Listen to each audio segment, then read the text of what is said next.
आज जो है हमारा जो टॉपिक है वह जो है कि क्लास 10th के जो है कि जो चैप्टर है त्रिभुज, ठीक है ना, उसी से जो है कि हमको पढ़ना है। तो त्रिभुज के बारे में पढ़ना है। तो स्टार्टिंग बेस जो है हम आपको बताते हैं कि पहला उसमें जो टॉपिक है वह समरूप के बारे में बताया गया है। तो आइए हम आपको बताते हैं कि समरूप होता क्या है।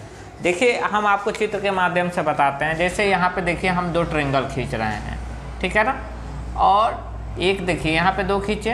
देखिए इनकी जो आकृति है वह भिन्न भिन्न है। देखिए एक छोटा है और एक बड़ा है, लेकिन ये दोनों देखने में क्या है, एक जैसे हैं। दोनों में क्या है, एक जैसे हैं। इसीलिए इन सारी दोनों आकृतियों को कहेंगे कि यह क्या है, समरूप है, ठीक है। जैसे कोई सर्कल ले लेते हैं, देखिए एक छोटा सा और एक बड़ा सा, यह दोनों देखने में एक जैसे हैं, गोला ही है, सॉरी वृत्त ही है, ठीक है ना। तो इनको हम समरूप के नाम से जानेंगे।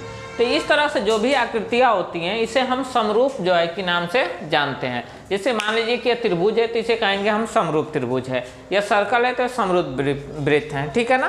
तो इस तरह की जो भी आकृतियाँ होती हैं उसे हम समरूप के नाम से जानते हैं। अब आपको हम बताते हैं कि त्रिभुज की समरूपता क्या होती है, इसकी कुछ खासियत होती हैं, ठीक है ना। खासियत होती हैं त्रिभुज की समरूपता, ठीक है ना।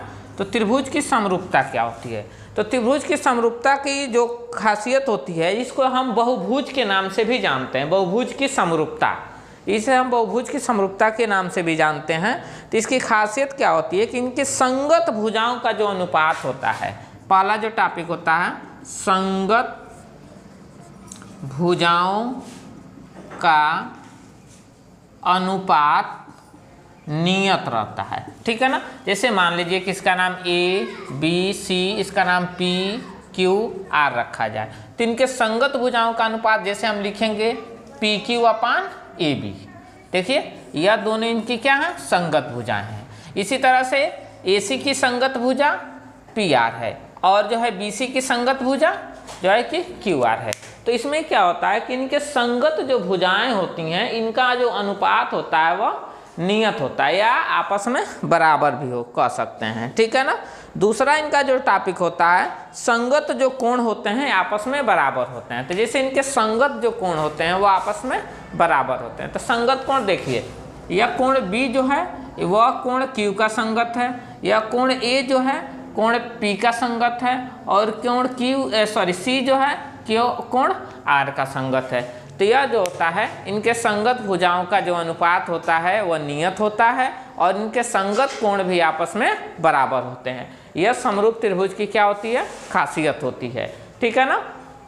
अब हम आपको बताते हैं त्रिभुज से जो पहला एक्सरसाइज है, ठीक है ना, क्लास 10th का, उसके बारे में कुछ चित्र बताते हैं। अब देखिए इसमें जो पहला एक्सरसाइज है उसमें दिया हुआ है कि निम्नलिखित में दो संख्याओं का उदाहरण दीजिए, और पहला करें समरूप आकृति। तो अभी हम आपको बताए थे कि समरूप आकृति होती क्या है। अभी फॉर एग्जांपल में हम जैसे दो बताते हैं, इसमें पहला आपका दिया है समरूप आकृति। तो जैसे हमने दो समरूप आकृति यहाँ पे खींच दिया। देखिए इसका नाम पी क्यू आर, इसका नाम रख लीजिए ए बी सी। तो उदाहरण में मांगा है कि समरूप आकृति बताइए। तो यह दोनों क्या हैं, एक दूसरे के समरूप आकृति हैं। दूसरा कह रहा है कि ऐसी आकृति जो समरूप नहीं है। तो जैसे मान लीजिए कि हम एक ऐसी आकृति बना दिए जो समरूप नहीं है। तो जैसे मान लीजिए कि एक हम त्रिभुज बना दिए और एक वर्ग बना दिए, तो यह दोनों जो है कि समरूप नहीं होंगे, यह दोनों समरूप नहीं होंगे। तो यह जो है कि समरूप होने का उदाहरण है, ठीक है ना। और यह दूसरा जो है यह आपका जो है कि असमरूप, यानी कि जिनकी भुजाएं आपस में बराबर न हो, या इनको कह सकते हैं कि यह दोनों समरूप नहीं है, ठीक है ना। अब उसके बाद जो है आपका दूसरा क्वेश्चन दिया है, दो इसमें आकृतियां खींच करके दी गई हैं। अब देखिए इसमें जो दूसरा आपका क्वेश्चन दिया है, देखिए यहाँ पे दो जो है कि चतुर्भुज दिए गए हैं। यह देखा जाए आमतौर पे तो यह समचतुर्भुज दिखाई देता है, और यह क्या दिखाई देता है, वर्ग दिखाई देता है।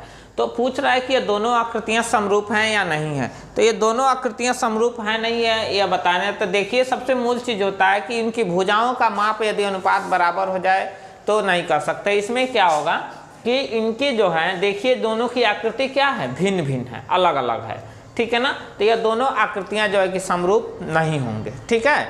तो यह उसमें क्या होता है, फैक्ट होता है कि यानी कि इसको हम कह सकते हैं कि दूसरा जो क्वेश्चन है यह दोनों समरूप नहीं है। ठीक है ना, इसमें पूछा है कि समरूप हैं या नहीं। इसमें से जो तीसरा क्वेश्चन दिया हुआ है, अब देखिए जो इसमें दूसरा क्वेश्चन हमारा दिया हुआ है, यह पूछ रहा है कि यह बताइए कि यह दोनों आकृतियां आपस में समरूप हैं या नहीं हैं। इसे समरूप बनाने के लिए क्या करेंगे कि यहाँ दिखाना पड़ेगा हमको कि समरूप है कि नहीं। तो देखिए यहाँ पे हम देखते हैं कि इनके साइड जो हैं, देखिए देखने में एक तरह से इनके एंगल भी क्या हैं, समान है। तो समरूप त्रिभुज की खासियत यह होती है कि इनके संगत भुजाओं के अनुपात आपस में बराबर और इनके संगत जो कोण होते हैं उनके भी मान आपस में बराबर होता है। जैसे फॉर एग्जाम्पल में देखिए यहाँ पे इनकी संगत भुजाएं तो थी, लेकिन देखिए इनके संगत जो कोण थे वो आपस में बराबर नहीं थे, इसलिए यह समरूप नहीं होगा।